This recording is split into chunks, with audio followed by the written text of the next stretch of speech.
Here's the thing. I want to learn how to use Claude AI to rebuild software for the small firm that I work for, and possibly make an app or something out of it that can eventually be sold. But my immediate goal is to save us money and maybe even make improvements on the tools that we use most. One problem is that I don't know how to code, but I see people online apparently making software with AI, and I see people talking about vibe coding, which these days seems to be becoming a meme. And I want to know if an ordinary guy like me who has no coding experience can get into using AI to create software that's useful. So I started from the beginning, and I documented the whole journey that I went through from knowing nothing to having a tool that my boss is actually testing out with a client in a meeting later today. And if you want to be able to do what I'm doing, but for yourself, watch this full video and start from zero with me and build something. So there's a lot of value here, but if you do want to jump straight to me building with Claude, you can skip to this timestamp in the video. Let's go back to step one.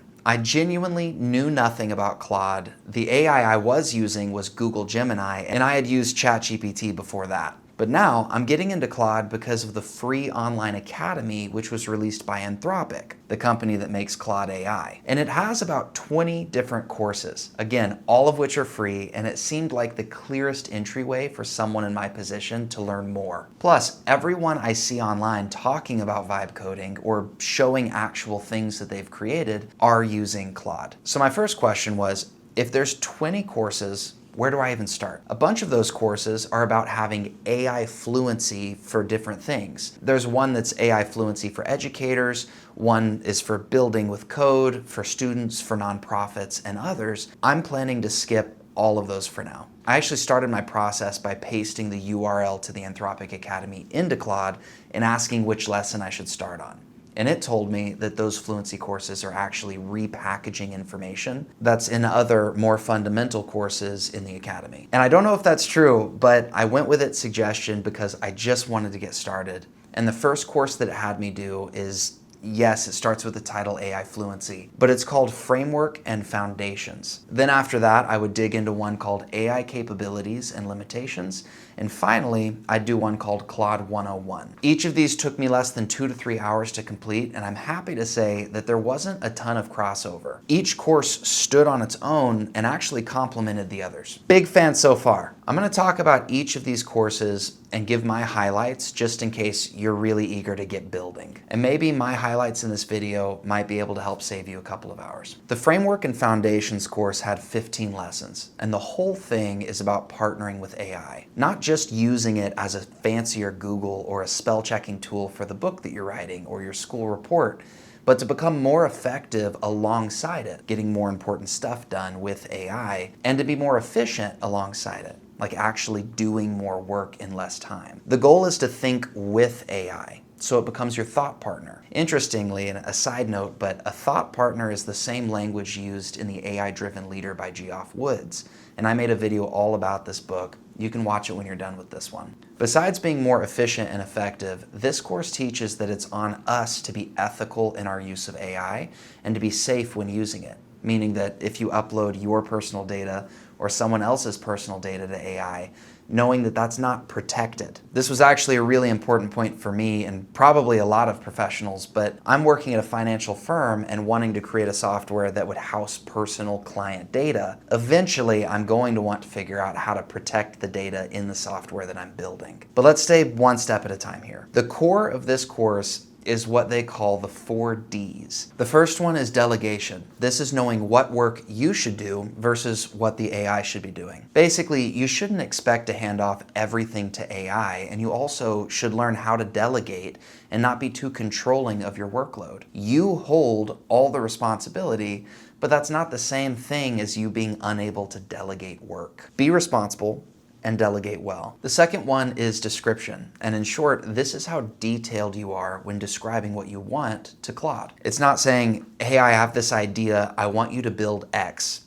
It's bringing every detail, whether that has to do with colors, style, tone, layout, and providing that so that you are the creative director and Claude is your builder. It needs your details, and the more that you can give, the better its outputs will be. And that's true even if it's not building something with you.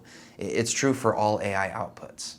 The third one is discernment. which is bringing your own experience to the table and having the final say instead of just accepting whatever comes back from Claude. Most of your work with AI is going to be small loops between description and discernment. To get closer and closer to a final product you're proud of, you would describe what you want, judge what you get, and then refine. And the fourth and final one is diligence. And Anthropic basically defines diligence as using their tools responsibly. This one's huge for a financial firm because we're governed by regulations and we're building tools that, again, it'll hold client data.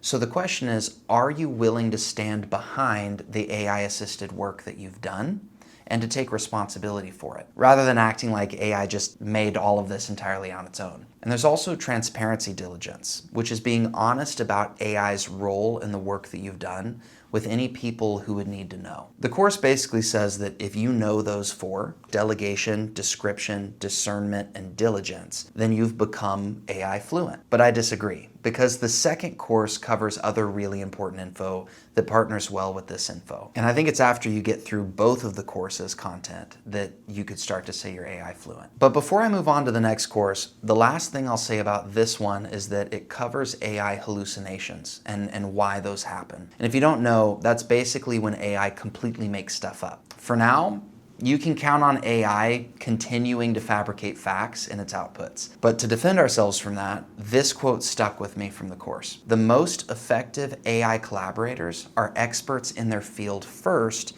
and AI delegators second. You bring critical thinking, judgment, creativity, and ethical oversight. AI brings speed and scale and pattern recognition and processing power. It's a great partnership if you can get your role right. And it doesn't hurt to double check before you publish something. If you do go through this course, the best way to save time, in my opinion, is to scroll straight to the bottom to the conclusion section. There's a 6-minute video that summarizes the whole course beautifully on that one page. And then you can click on the certificate of completion page to take a quiz.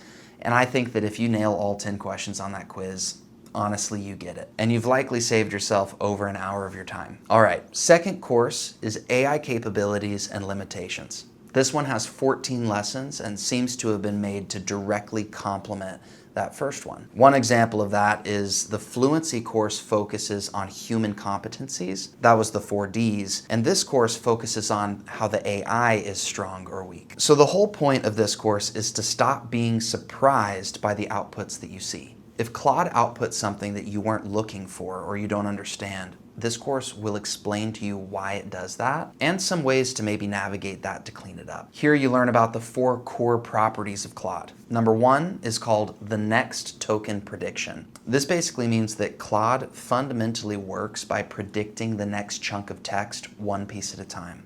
A token is just a piece of a word, and it's predicting those word pieces as it goes along, spitting out its output. It's not necessarily looking something up on the web, but it is always asking, based on everything I was trained on already, what is the most likely next piece of text here to output? Then it does that again and again, building a response for you token by token. Number 2 is knowledge. This is what the model actually knows based on its training. Number 3 is working memory. Models don't have unlimited memory.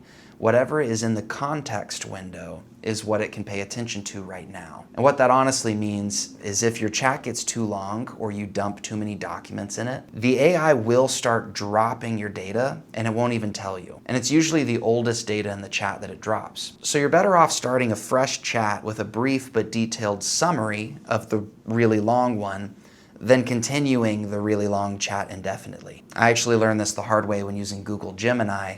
At one point, I scrolled up in the conversation and realized that 90% of what I had worked through with Gemini was literally gone. And number 4 is steerability.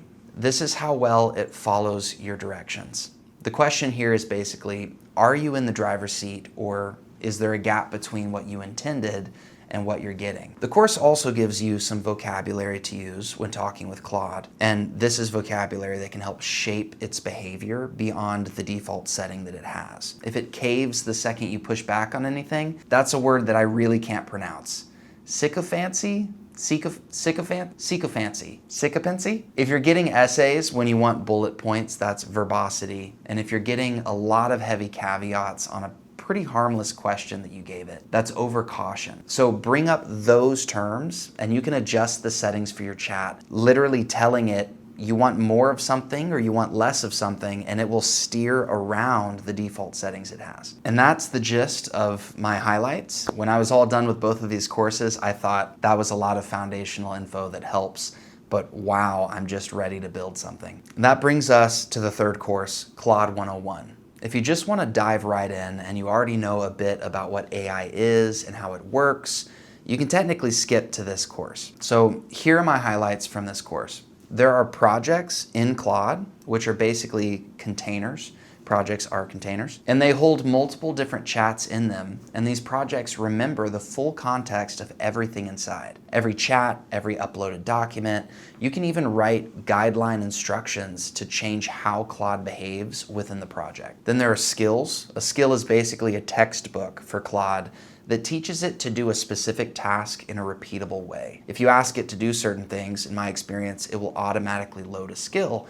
And that's because Anthropic has a lot of these pre-built for you. But apparently, you can actually create new skills. I haven't really looked into that, but a quick Google search shows that there are a lot of people online experimenting with this. Then there are connectors, and these link Claude to other apps through something called MCPs. The course describes an MCP as a USB connection for AI, and it explains that it's a universal standard. You could use a web connector to link Gmail, Notion, Slack, or other web tools with Claude, or you could use a desktop connector. And I could apparently link Premiere Pro, my video editing software, to Claude, which I would love to figure out how to do, but that's a different topic. The course also breaks down what Anthropic offers. There's Claude Chat, which is Claude AI. You could use it online or download the phone app or a desktop app on your computer. My best definition for Claude Chat is it's a conversational place to work, and you can use it to build ideas or create self-contained artifacts.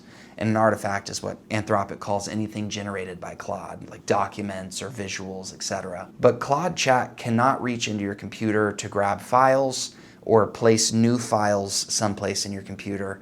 It can't access your web accounts or publish anything online. Then there's Claude Code, which was built first for developers, but now anyone can pretty easily use it by describing what they want in plain English. It runs on your computer terminal or a code editor or the new desktop app, and it can access your files on your computer. It can also create new files or edit them. You can install stuff to your computer with Claude Code, package up ideas for delivery. It's really for building and shipping software, and I haven't used it yet, to be honest, but as far as I can tell, it's exactly where I'm headed. Then there's Claude Cowork, and this is one I also haven't used, but the course explains how it's agentic. So you can create an agent and give it a role, and that agent will handle many different tasks within that role. It's also able to access the files on your computer and create documents. This course also shows how Claude works with Slack and how Claude works with Excel. And all of it seems like a really, really powerful way for people who typically work on their computers to save time and get more done. Finally, there's the models for Claude: Opus, Sonnet, and Haiku. A quick breakdown of these is that Opus is the most powerful, but the slowest. Haiku is the fastest, but least powerful. And in my experience, you can expect it to have a flawed output when you're including uploaded documents that it needs to reference. And in between Opus and Haiku is Sonnet. And to be really honest, I never really use Haiku ever. I would say Opus is what I use anytime I have a real task or I want it to look through documents. And I use Sonnet for everyday stuff and when I'm looking for a fancy Google. All right, so the foundational courses have been completed: AI Fluency, Frameworks and Foundations, AI Capabilities and Limitations, and Claude 101. And what I was shocked to find out is that I could get started with building software even in the simplest Claude chat box. And I built a tool that we call the financial lifecycle. I started with this one because it's the simplest tool that my firm has, and it seemed approachable for me. First, I gave Claude several documents from my firm, including one that we call the 499 doc. Hardly anybody at the firm has laid their eyes on it.